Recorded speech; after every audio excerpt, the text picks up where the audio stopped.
Hi guys, Derpnerd here, coming at you with basic SSTO building. Now this replaces my old video because that video is super outdated. If you're looking to make more advanced SSTOs, video should be coming out soon. I'll link it. So here we go, spaceplane hangar. So first question is, what cockpit should I use? And I tend to like the inline cockpits, Mark 1 or Mark 2. Because you can stick air intakes on the front of them, and also, they attach in line, which is nice. Of course, you can use whatever you want. You just have to build around what you're given. We're going to use the Mark 1 inline because of its low mass. Going to keep it simple, bring one guy to orbit, and one guy back. So here we go. It's going to start out with a fuel tank. So now we're going to use a Rapier engine, which I'll pull out here. Now, Rapier engines, they're jets in the atmosphere, rockets in space, so they burn only liquid fuel in the atmosphere and liquid fuel and oxidizer combination in space. So we're going to start out with a fuel tank. Now, the preferred fuel tank I like, unless you need a lot of fuel, you can use the 400 inline, but I like for SSTOs to use the divertless supersonic intake. 200 fuel, it's a little lighter, and has a free air intake. So who can beat that? We're going to put that on front there for now, and we're going to just throw the rocket on the end. We'll place it nicer later. So now we get to pick a front intake to make it look good. Now we already have this intake here, so we very well just could put a nose cone there, or better yet, we could put like a tail connector. If you hold Alt, it'll snap connect. That's really nice. Also, if you hold Alt while clicking a part, it'll duplicate it. So that looks okay. I don't know. I think I like... Let's see. Should we do a ram? Nope. Could do this. That looks interesting. So for SSTOs, generally the only two intakes I use other than the engine pre-cooler and divertless supersonic intake are the shock cone and the adjustable ramp. Now the adjustable ramp intake is 0.07 tons, it's lighter, but it's meant for more supersonic speeds, which I'm fine with. So 0.07 versus 0.13, but I think this one will look cooler. Yeah, I think it looks cooler, so we'll go with that. Now designs are, it's form over function sometimes for the basic ones. You gotta make it look good. So we'll go to fuel tanks, and so we're going to need rocket fuel because we have liquid fuel, but this thing needs rocket fuel. It's out of the atmosphere. So I'm going to use this FLT 800 fuel tank. Now I'm looking at the center of mass, and that'll help inform our wing placement. This looks pretty good so far. So we're going to throw... So I have MechJub installed, if you didn't notice. We're going to use it for Delta V readouts. Now you can calculate these on your own, you can eyeball it. I think we're just going to eyeball it. Let's look at wings now. So wings, you can get wings like the Strakes or the large Delta wings that have liquid fuel in them. So we're going to start out with the tiny ones, the Strakes, because they're going to make our craft look a little more streamlined. Oh, turn on radial symmetry. Alright, so now I put these wings here because the center of mass is here, the center of lift is here. Now, you want your center of lift to be behind your center of mass because it acts kind of like a pendulum in the air. If the air's hitting you from the front, right, if it hits it to the side, it'll be coming like this, and it'll kind of pendulum the center of lift. It's kind of like a center of drag. Center of lift behind the center of mass. So if you have the opposite, and you go to the side, it'll want this to spin around like that. And that's why craft become unstable and flip backwards, which is no good. So we're going to throw a control surface on those wings. Now I like to use snap attach because you can get the nice, oh, this is definitely centered. And now we're going to use tail fin. Just going to use one. Just throw it on. Yeah, that looks kind of weird. Still looks a little weird, but it's better. So now the center of lift is a little far back, and the farther back it is, the more stable your craft will be. But if it's too far back, you won't have pitch authority. You won't be able to pitch because the back will want to pull up as you're flying, kind of.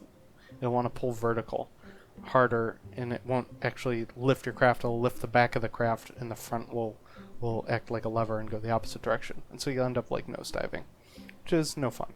So we're going to put it in back here, but we're also going to put on canards.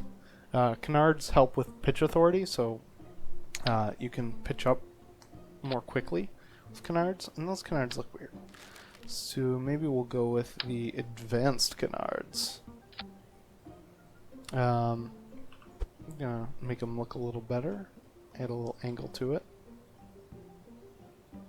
to match the front. We use 2, the offset tool. You can use 2 and 3 to shortcut to these guys.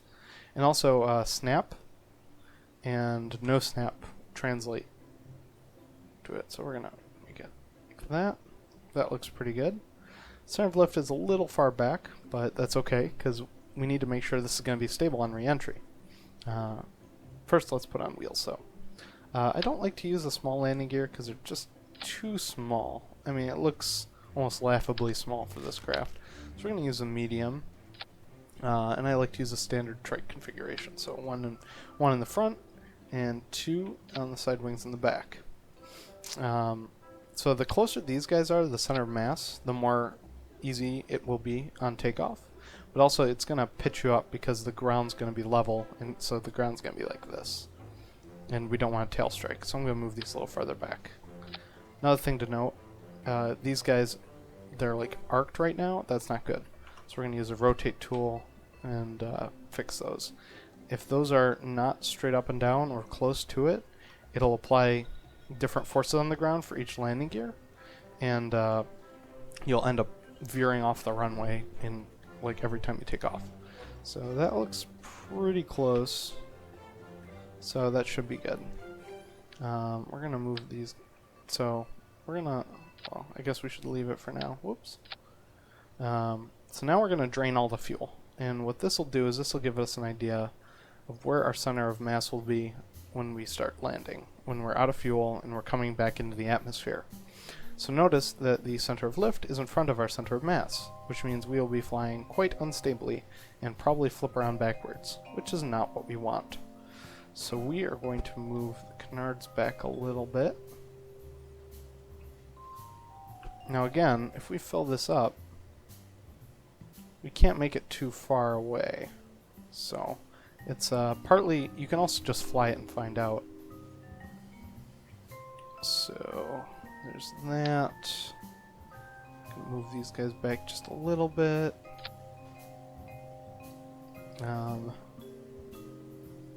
Yeah, that looks pretty good. The farther back, the more stable. But again, we don't want it too far back, or else when we re-enter, we're not going to have control. So let's give this a name. So basic SSTO. Probably nothing named. Okay. So now we're going to go ahead and launch it and see what happens. Now I could have bound hotkey to switching this from air breathing to automatic. Oh, brakes are rolling backwards. But we're going to go ahead stability control. Turn this baby on. It's interesting, we're already wobbling. Oh dear. One thing you should probably check is if steering is disabled in the rear. In the front it's okay, so we're going to start pitching up. Usually the wheels are kind of janky in 1.1.2. Go ahead and raise our landing gear. So now we're not going to, we're going to get to about 200 meters per second before we start pitching up. That's because the Rapiers operate at higher speeds, much better than at lower speeds. So we're going to make sure we're also pointed 90, because that, just to make sure we're going the right way. I generally pitch up to about 30 degrees, anywhere between 25 and 30 depending on the ship. Heavier ships require less pitch because you'll have lower thrust to weight ratios, unless you've like put a ton of engines on them. And we're going to full throttle it. Now you want to stay a little slow down in the atmosphere, like under 8 kilometers, because you'll start overheating if you don't. You can already see, actually not too much, but we're going to start seeing overheats here as we go faster and faster. Now we're not accelerating too out of control, so that means we probably have a pretty decent thrust to weight ratio on this engine. Like, we could have probably put another engine on here and had it work, but the less engines you have, the more efficient you'll be, because you won't have to drag engine mass around. So we're gonna try and keep it about 30 degrees pitch. You can start seeing everything heating up here. We might get an overheat. And now I'm just gonna kind of follow my prograde marker because we're going quite fast. The engine will usually cut out anywhere between 1,000 and 1,400 meters per second, depending on how much thrust to weight ratio you have. So also going higher in the atmosphere helps prevent us from overheating. We've actually started to cool somewhat. So we're just going to point prograde as that switches into rocket mode.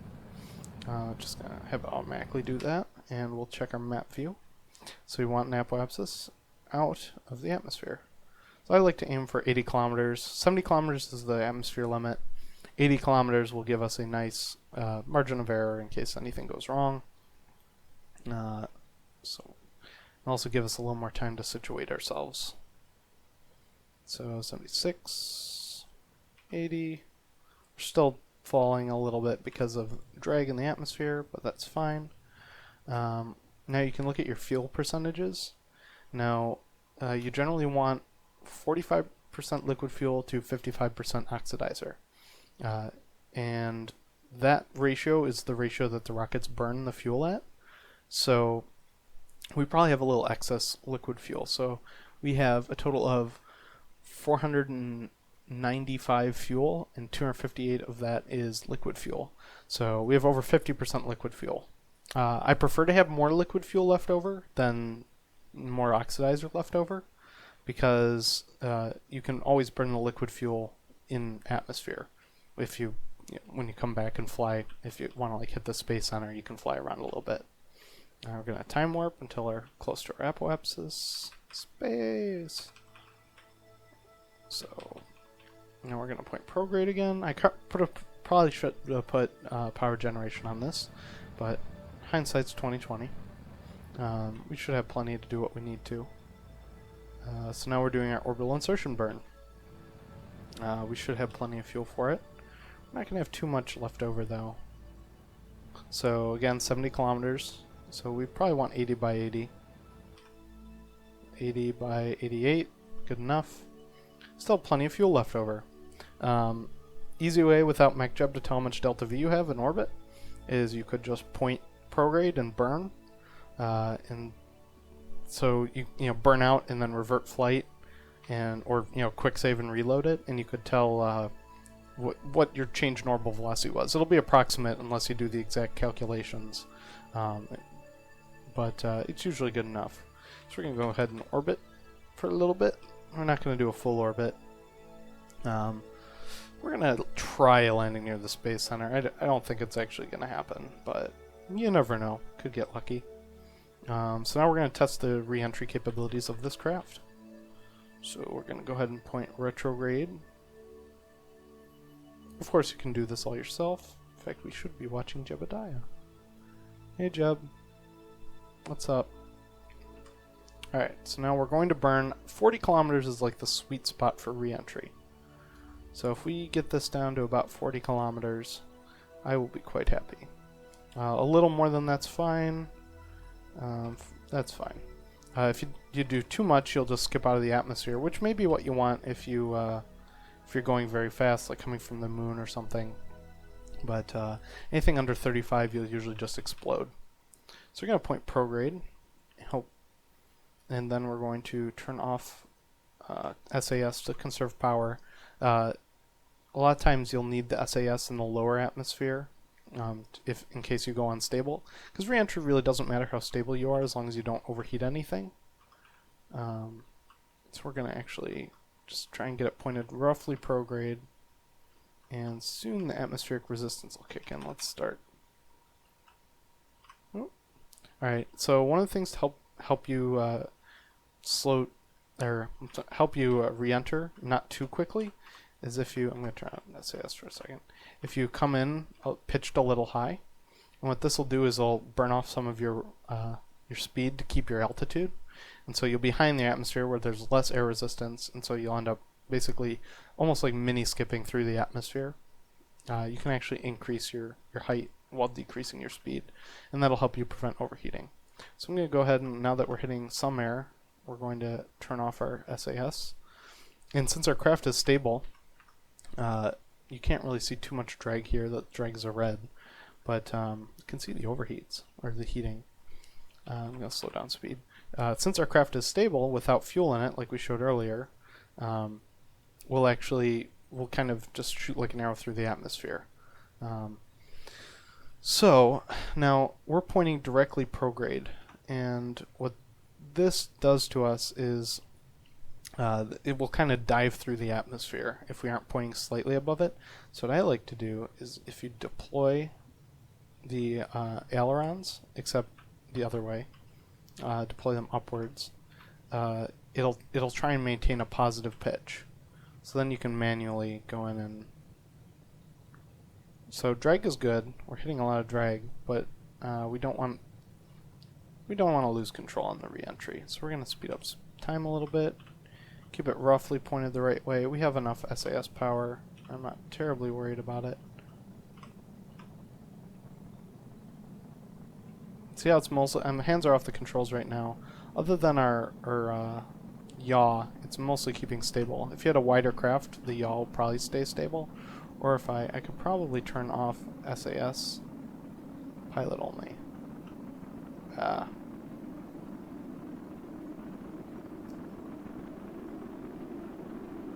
Toggle torque. So we're getting deep in the atmosphere. Time warp can cause overheating. One way to prevent it is to, if you pull up really hard, you can, like, I'm going to oscillate this, and that'll create more drag. Because I know we're stable, we should be fine. See how much drag that is? Because of the high drag, it should slow us down faster and help prevent our overheating. So I'm just going to oscillate this. Another thing you could do is you could possibly use drogue chutes, but honestly for space planes on Kerbal, air brakes are the way to go. This is pretty simple, so you don't have to worry about it too much. So we're going to go ahead and speed up time while we're spinning around. Just watch those overheats.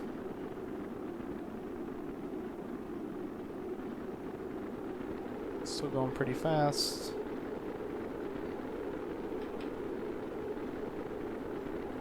I'm going to pull up a little bit, get a bunch of drag. We'll try and land on land, so it could probably do a water landing, depending how fast we're going. Alright, so I'm going to undeploy the ailerons. Just kind of, I'll just let it go. It's doing its fun little thing right now. Yeah. SAS helps. Alright, so we're pretty well set from overheats. I'm going to, you also have, since it's stable, we're able to, it won't like flip around crazy when I pitch up. So I think we're going to go for a water landing. I don't know if we can glide it to the island, but we'll try. In fact, let's go for a water landing. Now water landings are a little tricky, but if you have enough lift on your craft, you should be fine. So we're going to keep some speed up going down, so that I can bleed it off for a little kind of skimming. And honestly, we're only trying to keep the dude alive. We like Jebediah, and worst comes to worst, we don't care about the ship too much. That's why we have the revert button. I know. Dangerous. Yes. Alright, so I'm going to turn on SAS in a minute here.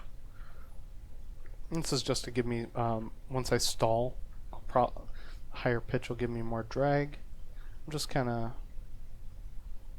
trying to slowly bring it in above the water without getting too high, because if I stall out too high, I'll gain some velocity and just smack, like belly flop the water. So we're getting nice and slow. We can honestly probably hit land now. And there we are. There we are. So I'm going to go ahead and... We lost our front air intake, but other than that, we're still serviceable, considering we have this air intake. We have some fuel left, just for kicks. Let's see. Ooh, that's interesting. You can't see the rocket burning. Can we take off? Probably. It's a water SSTO. Ooh.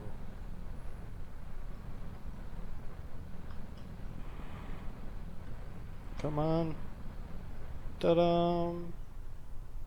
I'm gonna land it again. Now we could, of course, fly over to the island. But yeah, so that's a nice, stable, simple, basic SSTO. I like to have these shuttle people to stations and back. Now, what we could have done is we could have just had this on the front and then put a docking clamp on the front. There we are again. Landed. Alright guys, thanks for watching. I hope you learned something. If you have any questions, throw them in the comments. I should be coming out with a more advanced SSTO video soon. I'm Derp Nerd. Thanks for watching.